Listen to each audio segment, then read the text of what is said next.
Hello and welcome to the Brutal Iron Gym podcast, where our goal is to cut through the BS and deliver the brutal truth about topics related to health and happiness. Today's podcast number 1638. The topic is Q&A and the title is Train Slower to Progress Faster. Rep Tempo Effect on Training Volume. Okay, so what happened is I'm working with a CrossFit coach, and they're switching over now that the CrossFit Open is over. They're switching over. They want to compete in figure. They want to do a figure competition. And we've been talking about kind of putting that programming together, what that looks like, some of the changes they have to go through. And one of the things that came up was they sent me videos of some exercises they've been doing, kind of switching over from kind of basic compound lifts, like Olympic lifts, squat, bench, deadlift, overhead press, all the basic things. And we've been kind of introducing more isolative work, more bodybuilding type movements. And I wanted to see what they were doing in those bodybuilding type movements. So they've been sending me videos. And kind of what I thought was going to happen ended up happening is they move 1,000,000 miles an hour. So they're used to a rep tempo for CrossFit that the goal was maximum efficiency in regards to moving the weight as fast as possible, or, for the least amount of stress and strain. Everything was about just get the work done with the least amount of effort. And that was the idea. So everything was based on efficiency. However, their new training style, in order to grow and shape muscle tissue, we have to do the complete opposite. So we actually want to be inefficient. We want to be very slow, and we want to ensure that muscle damage happens. So when they would do their lifts for CrossFit, and you can think of this for athletes or people who are just kind of being judged on, can you move X, weight from A to B, that kind of thing. So they would just move fast. And their muscles would definitely take some strain, but they weren't trying to isolate out the muscle. They were trying to actually minimize singular muscle damage, and they were just trying to get the thing done. So now what we're doing is we actually want the muscles to be damaged, and we actually want only the muscles to be damaged. So what they had experienced in the past, the reason why they decided to work with me, was they had wanted to do a figure competition in the past. But when they would switch over to doing figure training, like bodybuilding, kind of body shaping style training, they said they would often feel just totally beat up and destroyed. And they would, in the past, they tried to out-eat that feeling, and then they got like a bunch of body fat, and they weren't that lean physique that they wanted. But if they felt like they were restrictive in their calories, that they would be beat up and it would never work. So it was just like, what do I do? Do I eat a lot of food to keep up with the stress and the damage and gain a bunch of fat? Or do I not eat the food but feel beat up and damaged? And what was happening was they did all this isolative stuff. They did the bodybuilding style training with that CrossFit mentality, meaning they were moving too fast. And since they were kind of more like using more stretch reflex in their movements, they were accumulating a lot of kind of connective tissue and joint damage and stress. And then that was also stressing their nervous system. So they moved too quickly, too aggressively, and that caused the joints and the nervous system to take the brunt of the damage. So the isolative type work for muscles was a higher volume than they were used to doing in CrossFit. And since they had all that damage and stress that they were now adding more volume to, they were going to get absolutely destroyed, and that's what was happening. So what we're doing is we're going to slow the rep tempo down to ensure maximal muscle damage with minimal joint and nervous system stress. So they're actually going to be training slower. They're going to be moving slower. But that'll actually allow them to progress faster, because now the stress will be only in the muscles. And it'll save stress in their joints, their connective tissue, their nervous system, so we can actually train to a higher volume if they move slower, and we can actually get changes in shape and growth faster. So it's actually kind of neat, is by changing the rep tempo, it's going to allow them to have a higher training volume and get their muscles to change in growth and shape faster than if they were to train too fast. They get all that joint and nervous system stress, and then they can't train the same amount of volume. So it's kind of neat. I don't think that maybe everybody is aware of that. So the 3 tips I gave them that I want to share in today's podcast are going to be for how to maximize rep tempo to maximize muscle work. So we don't want to just do the repetitions. We don't want to just, move X amount of weight as fast as possible to get to these certain reps. We actually want all of the reps. We want maximal stress in the muscle tissues. So the 3 tips I gave them. 1 tip was that at any point in time in a movement, if somebody were to yell stop, they should be able to stop exactly where they are within the range of motion. So let's think of this as like a squat.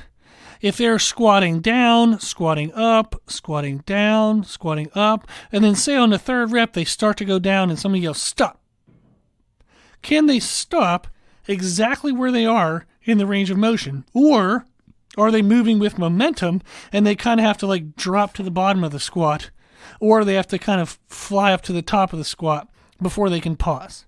Think of a bicep curl. If they're extending the arm down at a controlled speed, if somebody were to yell stop, they should stop right where they are. The dumbbell shouldn't have to fall to full extension before they can stop the weight. Right?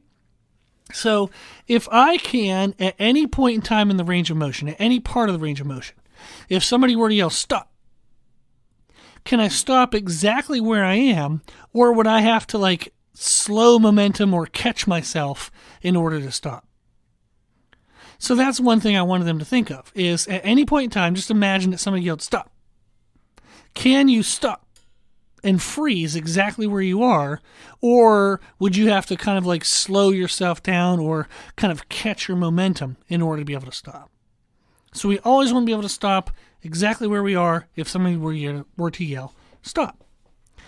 The other tip I gave them was to start to count during their eccentric and concentric portions of the repetitions.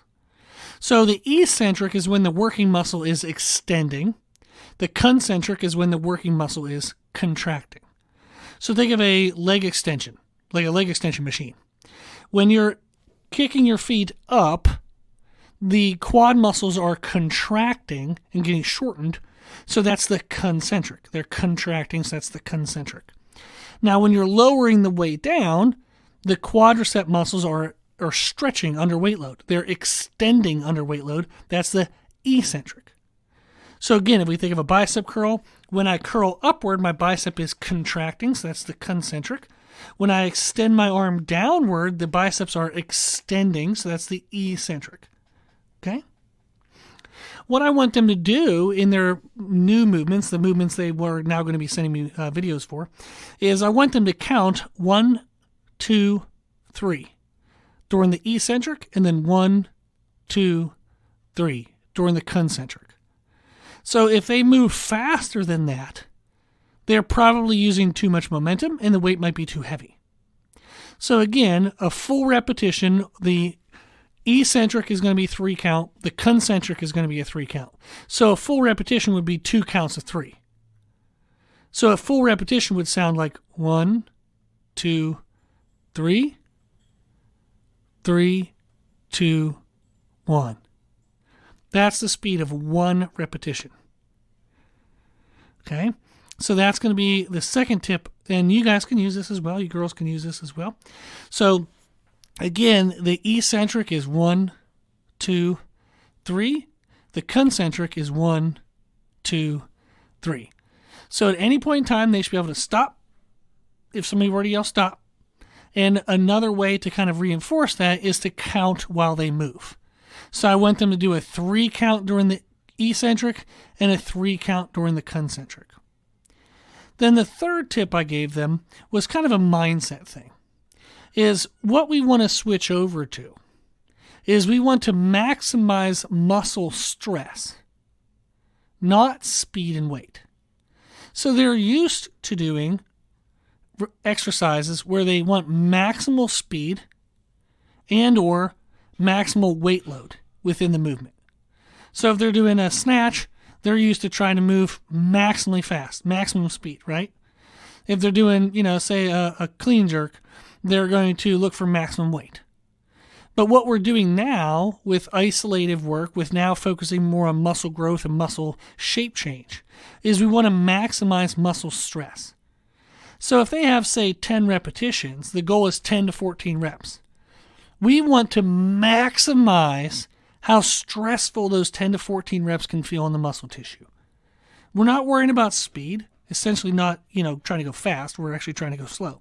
And we're not worried about weight load. We're just looking for a heavy enough weight to create maximal muscle stress, but it might not be the heaviest weight that you can use. So if you think about doing a dumbbell chest press for 10 reps, you might be able to be super fast, aggressive, and get 100 pounds for 10 reps. But if you were to do the 3-count eccentric, 3-count concentric, now all of a sudden maybe you can only do 80 pounds for 10 reps. The 80 pounds for 10 reps with proper eccentric and concentric speeds are going to maximally stress the muscle tissue with less stress on the nervous system and less stress on the joints. So you're actually going to grow better from the lighter weight with maximal control than you would from the heavier weight with questionable control. So again, the 3 tips were to, if somebody yelled, stop, you can stop at any part of the range of motion exactly where you were. Second tip is to use a 3-count eccentric and 3-count concentric. Once you have to move faster than that, the set's over, take your rest, and then do another set. And then the third tip was a mindset kind of aspect, is to focus on maximizing muscle stress, not on maximizing speed or maximizing weight used. You want to use a slowed speed, and you want to use a good weight that you can move at a proper speed. Not the heaviest weight possible. You still want a heavy weight, but you want one that you can move with maximal control. That's going to allow you to maximize muscle tissue stress and minimize joint stress and nervous system stress. So these tips will allow them, and you, to train at a higher frequency with less joint stress, less CNS stress, which combined with proper nutrition and sleep will actually allow you to change the size and shape of your muscles faster, because you can train more and you can train more often. Awesome. Okay, so remember, if muscle change is the goal, make the muscles do the maximum work. Okay, so I thought that was fun. Hopefully that was helpful. Give those tips a try. It's if you don't do that currently, it'll actually really be fun, because it's going to be a huge challenge, and you will feel the difference of how isolative the stress will be to the muscles, but your joints and your nervous system won't be as fatigued afterwards. Cool. Okay, well, if you have any questions, if you need anything, always reach out. My email is brutalironjim@gmail.com. I'm always here, and I'm always happy to help. If you like our podcast, please share it. The more people we share it with, the more people we can help with the podcast. That's the whole point of the thing, is just to help people live their healthiest and happiest lives. Thank you to those who donate to support the podcast. We had somebody recently do that from Toronto, Canada, so thank you very much.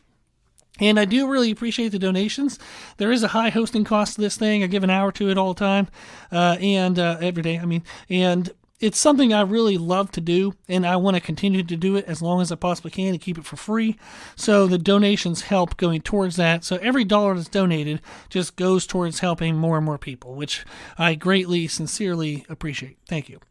Also, if you like the information we share in our podcast, you can find more from us on our social media channels. You can find us and follow us on Instagram and YouTube under the name Brutal Iron Gym.